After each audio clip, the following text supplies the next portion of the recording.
الشريف يقول اما هذا دفتر اللجنه ما انت تعرف دفتر اللجنه يقع حياز وكتابه فيه وقت تولي شروط اجتماع اللجنه متوفره وليس بالغدر والتحايل على القانون.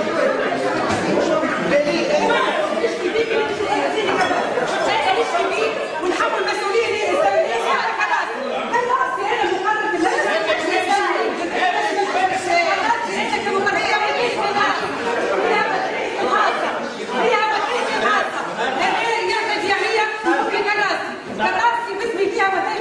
هذه ممارسة العنف من السيد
لكننا فوجئنا بدخول السيد عمر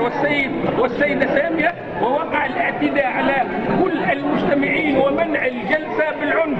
ومارس السيد عمر اعتداء مباشر على السيدة صالحة مقررة اللجنة وافتك منها دفتر تسجيل أعمال الجلسة، وهذا عمل نحن ندينه، وأن هذا العنف الذي اعتمد اليوم لمنع انعقاد الجلسة بالعنف ولافتكاك دفتر محضر الجلسات بالعنف وهو في حوزة السيد عمر،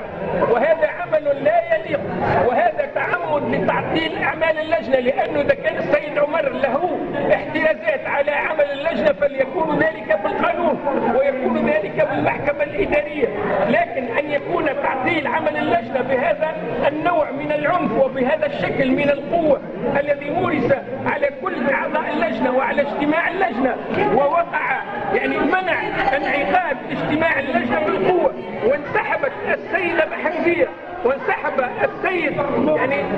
كتيب العربي تحت العنف وتحت الصياح، واجبرنا على مغادرة القاعة وعلى منع الاجتماع بالقوة وافتكاك كراس محضر الجلسات بالعنف. وهنا ندين ما صدر عن السيد عمر، ولم نكن نتوقع منه هذا العنف وهذا الصياح وهذا التهريج، لأنه لو كان اعتمد الطرق القانونية لكان ذلك منطقيا، لكننا فوجئنا بفرض منع عقد اجتماع اللجنة